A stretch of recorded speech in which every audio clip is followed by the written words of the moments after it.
What are virtual methods and why we need them? We'll be discussing these 2 points in this video. Let's first start off by showing a simple inheritance hierarchy with 2 classes, animal and bunny.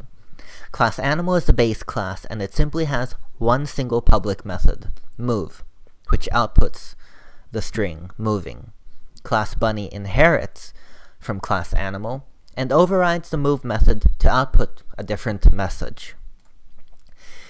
To override means that the derived class will provide a method with the exact same return type, name, and parameter list as the one in the base class, but with a different body. From the inheritance diagram shown here, you can graphically represent how classes are related to each other. And here you can see that class bunny inherits from class animal by looking at the green arrow, which extends from the bunny square up to the animal square. Now in main, suppose we have the following statements, which is going to show this output. We declare 2 objects, my animal of type class animal, and John the bunny of class bunny. MyAnimal.move will result in a call to animal's move method. John the bunny.move will call bunny's move method. The next code segment will declare an animal pointer and assign to it the address of myAnimal. Then we proceed to call the move method using the pointer. And as you can see, class animal's move method is called. Next, we assign the address of John the bunny into any animal. This is possible because a base class pointer can point to any object whose class derives from that base class.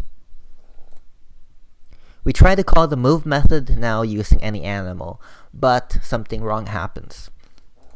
Animal's move method was called instead of bunny's, as you can see from the output. Why is this? Let's first start out by explaining that pointers can point to different objects throughout the runtime of a program.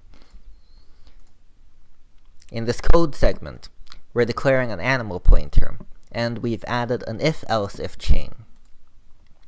If the user selects animal, then we proceed to allocate an animal on the heap and store its address in pointer any animal.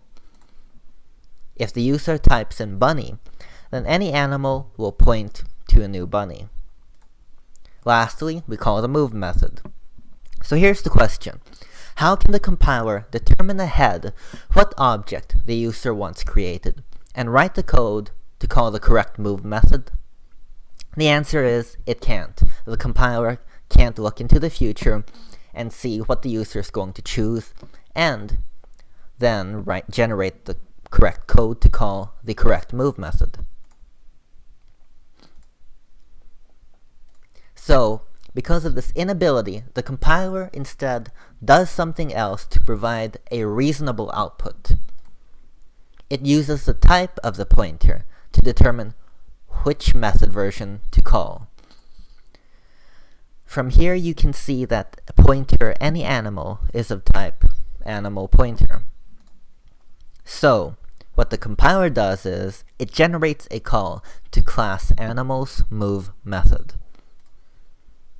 This same problem applies to reference variables as well. How can we fix this? The answer is to use virtual methods. And it's very simple to implement. We simply add the keyword virtual in front of the method signature in the base class. In front meaning virtual is the first keyword you put down, then the return type, name, and parameter list. This will turn that method into a virtual method. Now, we simply need to go run the original code again without changing anything else. And as you can see, the correct version of move is called.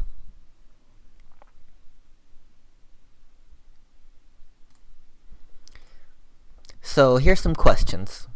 Why can't the compiler make every method a virtual one right away? Wouldn't it save time?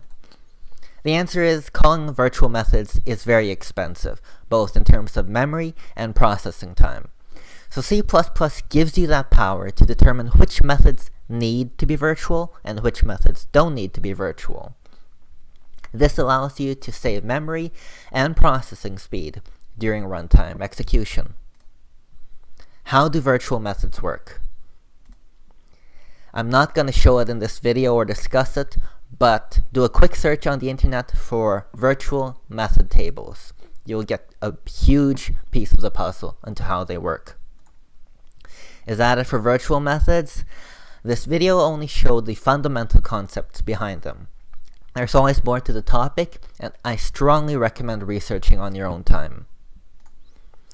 What other topics are there then about virtual methods? I recommend researching on abstract classes and abstract methods. These techniques are based on virtual methods, which we've discussed in this video already. So once again, thanks so much for learning. If you want to contact me for a tutoring session, email me at sparkprogrammer@gmail.com, or optionally, my secondary email address is concord.spark.tutor@gmail.com. Thanks for watching.